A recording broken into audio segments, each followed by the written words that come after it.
खरीद, उसकी तैयारियां जो है लगातार जारी थी। इसी बीच फिर से बेमौसम बारिश ने किसानों को एक भारी नुकसान पहुंचाने का काम किया है। आखिर किस तरह से गेहूं का संरक्षण किया जाएगा, इसकी क्या कुछ तैयारियां हैं, मंडियों में क्या कुछ तैयारियां चल रही हैं, इसको लेकर परीक्षा ली जा रही।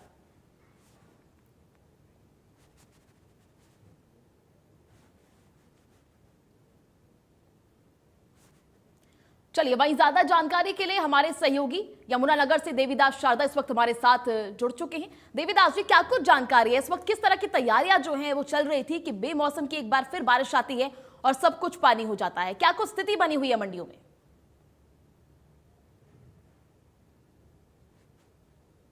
आप सुन पा रहे हैं मुझे देवीदास?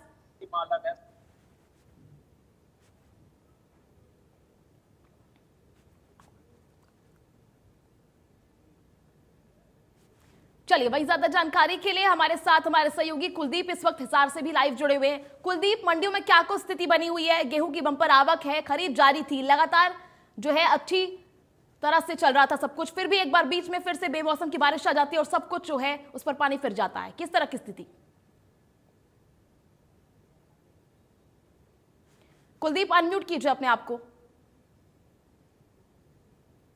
बिल्कुल। देखिए, जिस तरीके से जो मंडियां हैं उनमें आवक लगातार गेहूं की बनी हुई है और ऐसे में बारिश कहीं ना कहीं किसानों को परेशान कर रही है। जिन मंडियों के आसपास जो है फूड कॉरपोरेशन ऑफ इंडिया या फिर हैफेड के गोदाम है, वहां जो उठान है वो तेजी से हो रहा है, जिसकी वजह से किसानों को कहीं ना कहीं शेड के नीचे जगह मिल पा रही है। लेकिन जिन मंडियों के आसपास गोदाम नहीं है, वहां जो है उठान कार्य थोड़ा धीमा चल रहा है, जिस वजह से कहीं ना कहीं किसानों को बारिश की वजह से परेशानी का सामना जरूर करना पड़ा है। हालांकि मंडियों में एहतियातन तौर पर पॉलिथीन और अन्य जो है बारिश से बचने की सामग्री जरूर उपलब्ध करवाई गई है, लेकिन जो है बारिश से अचानक शुरू हो जाती है, तो ऐसे में पूरी गेहूं को जितनी भी मंडी में फैली हुई है उसको ढक पाना या फिर बारिश से बचा पाना किसानों के लिए बेहद मुश्किल साबित होता है। तो ऐसे में किसानों की फसल जो है वो कहीं ना कहीं भीगने की वजह से जो है गुणवत्ता में कमी आती है और उनको रेट कम मिलने का डर भी बना रहता है। इसके साथ साथ जो फसलें खेतों में हैं उनको कहीं ना कहीं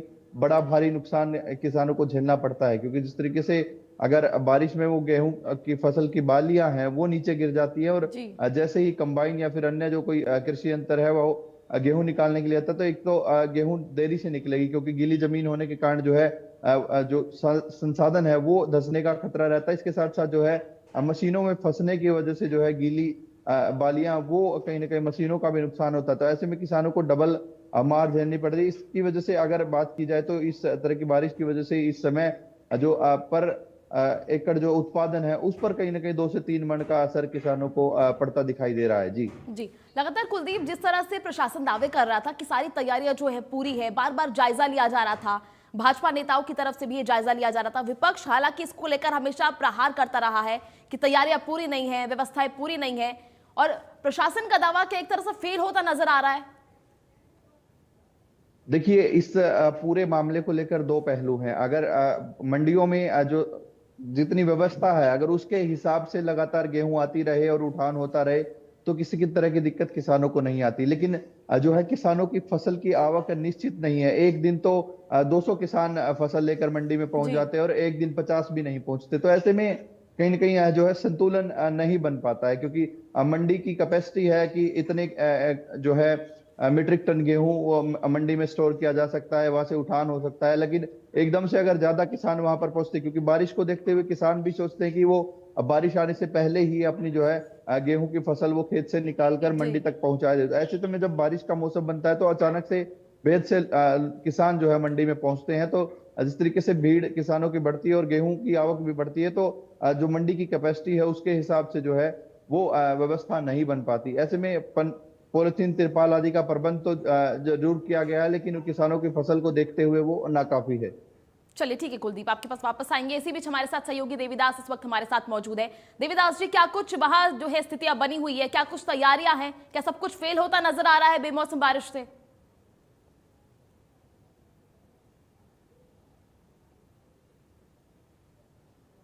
देवीदास जी, आप सुन पा रहे हैं मुझे? चलिए ठीक है, इसी बीच कुलदीप से जानकारी लेते रहेंगे। इसी वक्त लगातार हमारे साथ कुलदीप जुड़े हुए हैं। कुलदीप, आप बात कर रहे हैं कि जो है बेमौसम बारिश आ गई है एकदम से, क्या इसको लेकर सरकार तैयार नहीं थी? क्योंकि मौसम की मार जो है वो शुरू से झेल रहे हैं, अगर एकदम से ज्यादा किसान आते हैं तो क्या उस हिसाब से तैयारियां नहीं की गई, ये सवाल भी बहुत उठता है। हाँ बिल्कुल, एक कोई भी जगह है, अगर मंडी है तो उसकी भी कैपेसिटी ही निर्धारित होती है। शुरुआत से ही वो आसपास के किसानों की संख्या जी और उसको देखते हुए मंडी का साइज तय किया जाता है। उसी हिसाब से मंडी में जो है व्यवस्थाएं की जाती है। लेकिन एकाएक अगर किसान एकदम से ज्यादा पहुंचेंगे, क्योंकि आप पूरे फसल जो खरीद है वो पूरे महीने चलती है, तो ऐसे में एक ही दिन अगर 20% 30% किसान पहुंच जाते जी हैं तो वो कहीं ना कहीं व्यवस्था बनाना प्रशासन के लिए भी जो है कहीं मुश्किल हो जाता है। ऐसे में किसानों से लगातार, क्योंकि इस तरह के मौसम होने पर किसानों में भी डर बना रहता है कि कहीं उनकी बारिश से उनकी फसल खराब ना हो जाए। अभी भी जिन किसानों की फसल खेतों में खड़ी हुई है, खेतों में निकालने से बची हुई है, वो किसान ये सोच रहे हैं कि जैसे ही बारिश का जी मौसम होता है, बारिश आने से पहले वो जो है कहीं ना कहीं फसल को निकाल कर मंडी तक पहुंच जाए। तो ऐसे में एकदम से जो है बड़ी संख्या में किसान मंडियों में पहुंचते हैं तो व्यवस्था गड़बड़ा जाती है। हालांकि शेड के नीचे भी व्यवस्था की गई है, तिरपाल भी वहां पर मंडियों में उपलब्ध करवाए गए हैं, लेकिन जितनी व्यवस्था की गई है वो किसानों की संख्या को देखते हुए नाकाफी है। चलिए ठीक है कुलदीप, आपसे जानकारी लेते रहेंगे, आप बने रहिए हमारे साथ। इसी बीच हमारे सहयोगी देवीदास शारदा इस वक्त हमारे साथ मौजूद है। देवीदास जी, क्या कुछ जानकारी है, क्या कुछ स्थिति है मंडियों में फिलहाल? करें तो यमुनानगर की मंडियों में संतुष्टि पूर्ण बातचीत। हालांकि यहाँ पर उत्तर प्रदेश है, हिमाचल है।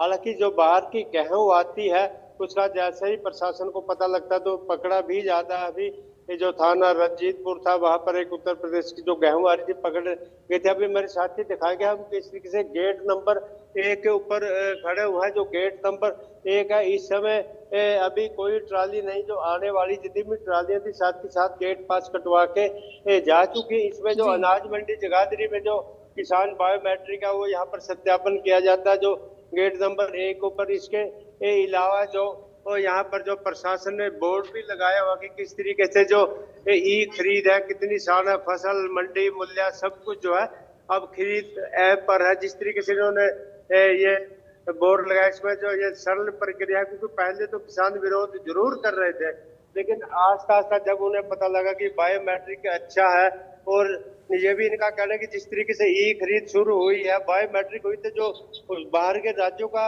जो धान था या जो गेहूं आती थी उस पे लगाम लगी। जो मंडी अधिकारी हैं वो भी हमारे साथ मौजूद है। अमित मांझी सर, बताएं किस तरीके की प्रक्रिया चल रही है? प्रक्रिया बहुत ही स्मूथली चल रही है। सभी किसान संतुष्ट हैं, सभी हमारे अधिकारी संतुष्ट हैं अभी इस प्रक्रिया से। और जो सरकार नई चीज लाई है उससे समाज में एक अच्छा संदेश जा रहा है, ट्रांसपेरेंसी हो रही है कामों में। कितना माल आ चुका है और कितना आगे व्यवस्था है? सर, हमारी मंडी में 2,80,000 क्विंटल गेहूं आ चुकी है, जिसमें से 2,41,000 क्विंटल गेहूं कल तक हमारे द्वारा खरीद ली गई है। संभावना है 1 से 1.5 लाख क्विंटल माल और आएगा हमारी। जी बिल्कुल, जिस तरीके से 60 से 70% जा चुके यहाँ पर, जो यहाँ पर बैठे हैं पोर्टल पर, उनसे भी जान सर एक अपना नाम और बताएं, कितनी खरीद आ चुकी, कैसे कैसे काम कर रहे हैं आप? जी, मैं विकास शर्मा, मार्केट कमेटी जगाधरी। हाँ जी सर, यहाँ पे बायोमेट्रिक हो रही है।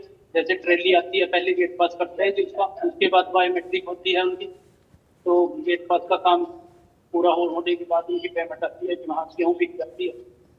जी बिल्कुल, जिस तरीके से इनका ये कहना है कि जिस तरीके से बायोमेट्रिक प्रॉपर चल रहा है, लिफ्टिंग का अब काम ज्यादा जोर पकड़ चुका है, तो मंडी अधिकारी से एक बार दोबारा भी पूछने की कोशिश करते हैं कि लिफ्टिंग को लेकर क्या करते हैं। मान साहब, थोड़ा सा लिफ्टिंग को लेकर बताएं कि लिफ्टिंग की क्या प्रक्रिया है और कितने % हो चुका है, क्योंकि मंडी में अब जो गेहूं भी खूब है तो लिफ्टिंग का भी काम काफी ज्यादा है। सर, लिफ्टिंग हमारी मंडी में बिल्कुल स्मूथली चल रही है। तकरीबन 1,10,000 क्विंटल माल लिफ्ट हो चुका है, जो कि तकरीबन 50% है और मोर देन इनफ है। आगे इसको बढ़ाने का पूर्णतः प्रयास चल रहा है। 2-3 दिन में ये 80-90% तक आ जाएगा। जी बिल्कुल, जो मंडी अधिकारियों का भी यही कहना है कि जो लिफ्टिंग का काम है वो पूरी स्पीड से चल रहा है और जल्दी से रूटीन में आ जाएगा। कुछ जिस तरीके से उपायुक्त जो प्रीति ने दौरा किया है, उन्होंने सख्ती बरती और ये भी कहा कि लिफ्टिंग के काम में कोताही नहीं बरती जाएगी। यही कहीं ढील आती है तो उसके खिलाफ भी सख्त कार्रवाई की जाएगी। अभी अभी एक ट्राली भी आई है, तो किसान से भी जानने की कोशिश करते हैं। अभी प्रक्रिया भी दिखाई कि जैसे ट्राली आई है और ये अभी जो है कांटे के ऊपर जा रही है, कहाँ का किसान है और कितना वो धान लेके आ रहे, किस तरीके की प्रक्रिया भी दिखाते हैं। अब जैसे गेहूं वो आई है तो ये ये जो मंडी अधिकारी आया हुआ है, इनके हाथ में मोबाइल फोन है। ये सबसे पहले तो जो ट्रैक्टर नंबर है उसका ये फोटो खींचते हैं, फिर किसान से बात करते हैं, और जिस तरीके से पूरी प्रक्रिया एक पारदर्शिता बरती जाती है। अब किसान से भी बात करने की कोशिश करते हैं कि कहाँ का किसान है और कहाँ से आए और कितने जो है गेहूँ लेकर। सर अपना नाम बताएं, कहाँ से आए और कितने धान गेहूँ लेके आए? नमस्कार सर जी, मेरा नाम मुकेश कुमार है, मैं बड़ी पावटी कला से आया हूँ जी, क्या लेकर आए हैं? गेहूँ जी। तो कितना है लगभग? 40 क्विंटल होगी जी, 35-40। रजिस्टर्ड हो गया मेरा फसल मेरा ब्यौरा? हाँ जी, कोई दिक्कत? मैं दिक्कत तो यही है अभी यहाँ जिला में तो बराबर से एक फिर वहाँ जाने का फिर यहाँ थाना उठ के मेरा नहीं तो यही है। ठीक, बिल्कुल का ये कहने की थोड़ी सी बरानी मानते हैं, क्योंकि जिस तरीके से जो पारदर्शिता लानी होती है तो कुछ ना कुछ तो चलिए करना ठीक पड़ता है जी। देवीदास जी, बहुत बहुत शुक्रिया आपका जुड़ने के लिए और तमाम जानकारी साझा करने के लिए। चलिए आगे बढ़ेंगे, बात करेंगे जहां जिला चरखी दादरी में दोपहर बाद अचानक से मौसम बदल गया। आसमान में बादल छाए, तेज आंधी के साथ 20 मिनट तक बरसात भी हुई। इस दौरान प्रशासन और मार्केट कमेटी के अधिकारियों द्वारा किए गए दावे फेल होते हुए नजर आए। खुले में पड़ा हजारों क्विंटल गेहूं और सरसों की फसल भीग गया, जिससे काफी ज्यादा नुकसान की आशंका भी जताई जा रही है। जिला चरखी दादरी में दोपहर बाद अचानक से मौसम बदला और तेज बारिश शुरू हुई, जो 20 मिनट बारिश बरसती रही। आप देख सकते हैं कि चरखी दादरी की नई अनाज मंडी में खुले में पड़ा अनाज बिल्कुल ढेरी भीग गई और पानी में तैरती नजर आई। प्रशासन द्वारा हर बार बारिश से पूर्व कहा जाता है कि पुख्ता इंतजाम कर लिए गए, लेकिन यहाँ इंतजाम के नाम पर कुछ नजर नहीं आ रहा है। बिल्कुल ढेरियों को ढापा नहीं गया। अगर ढाप भी दिया गया तो नए तिरपाल की जगह या हटे हुए तिरपाल यहाँ नजर आए, और जिसके कारण यहाँ सरसों और गेहूं की ढेरियां भीग गई। और अब आप देख सकते हैं कि जहाँ भीगी हुई ढेरी है उसी में वही अनाज सरसों को उतारा जा रहा है। वही अगर गेहूं की बात की जाए तो यहाँ 4 लाख क्विंटल से ऊपर पड़ा गेहूं भीग रहा है, लेकिन इस ओर प्रशासन की कोई नजर नहीं है। वहीं अगर मैं बात करूं यहाँ पुख्ता इंतजाम की, तो हर बार सफाई व्यवस्था और बारिश से बचने के लिए अधिकारियों द्वारा दावे किए गए थे, लेकिन आप देख सकते हैं कि चरखी दादरी की नई अनाज मंडी में गेहूं बिल्कुल भीगा हुआ है और ढेरी बिल्कुल तैरती नजर आ रही है। जहां बैग में भरे हुए अनाज भी यहाँ बिल्कुल भीग चुका है।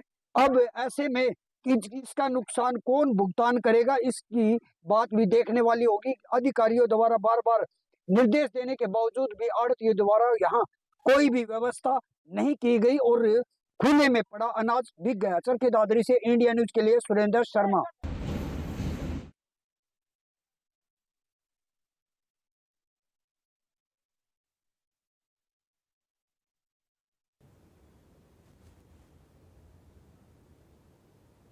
तो चलिए अभी के लिए इस बुलेटिन में फिलहाल इतना ही। आप देखते रहिए इंडिया न्यूज हरियाणा।